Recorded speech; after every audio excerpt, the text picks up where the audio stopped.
boys and girls. My good friends Nora and David and Adam and Michael came to visit me this morning, and they brought me a whole bunch of new books. And this one is my favorite, so I'm going to read it to you now. It's called How to Feed Your Parents. Matilda Macaroni wanted to try quiche. Her parents didn't. The list of things Mr. and Mrs. Macaroni would eat was very short. Chicken, only in nugget form with barbecue sauce. Elbow macaroni, only mixed with orange colored powder from a packet. Burgers, only from a bag with ketchup, fries, and a toy. Grilled cheese, only on white bread cut into triangles. Pizza, only topped with pepperoni and delivered to their door. Cereal, only if it was sugary and turned the milk a different color. They refused to even try anything else. Matilda first discovered she liked other foods when Grandma Macaroni brought over a pot of jambalaya for a surprise treat one night. "Yuck," Matilda's dad said when he saw the pot.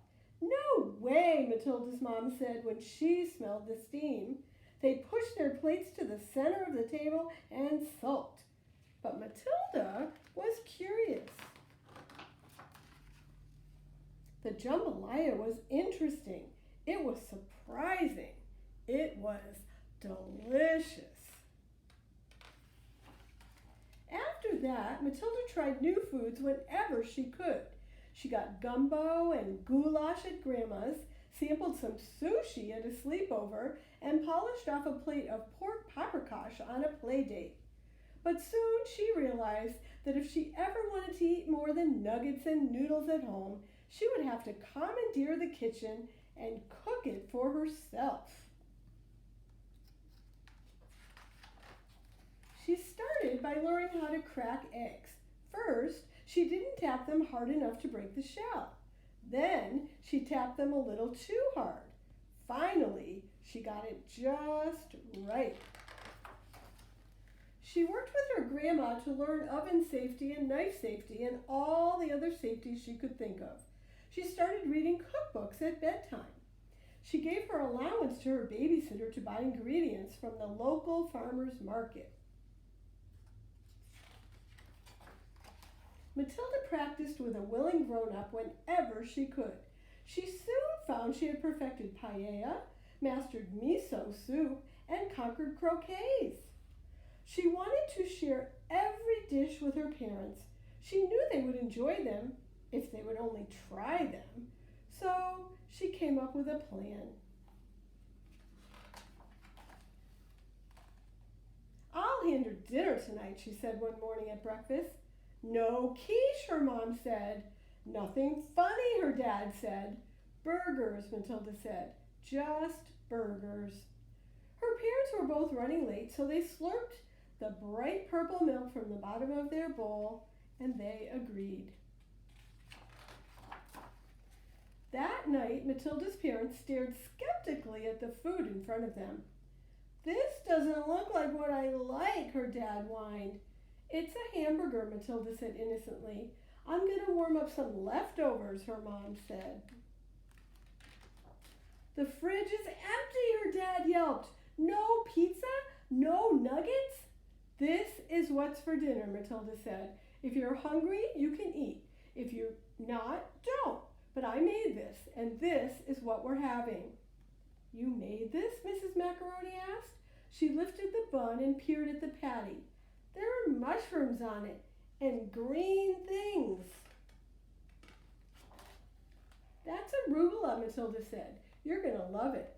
Mrs. Macaroni raised one eyebrow, but then her stomach growled loudly.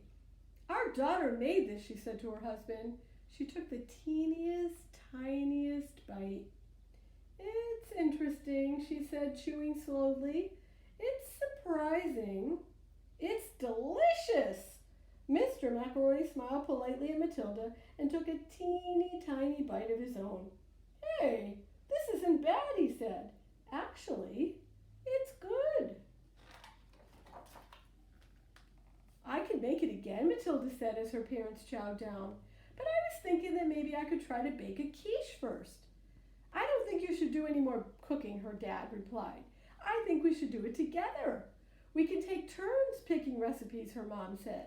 We might not like everything, but we promise to try anything, her dad finished. The next night, Matilda and her parents sprinkled some flour on the counter. They rolled out dough before filling it with eggs and spinach and bacon, Swiss cheese, and more. The quiche was a hit, as was just about everything they made. Fantastic fajitas, her dad said, after he bit into a warm, handmade tortilla stuffed with steak, colorful peppers, and onions. Excellent eggplant parmesan, her mom said, while going back for a second slice of the purple vegetable with the oregano spice sauce and mozzarella cheese. Phenomenal fa, they both said, as they leaned over their bowls and slurped up rice noodles floating in ginger-scented beef broth. You know, Matilda's mom said, talking around a mouthful of garlic naan and chicken tikka masala, I think I might like to try some jambalaya. They called up Grandma and asked her to bring over her signature dish. Amazing, Grandma explained when she saw that Mr. and Mrs. Macaroni started eating with no complaint. Matilda, you've done a great job getting them to try new foods. Thank you, Matilda said.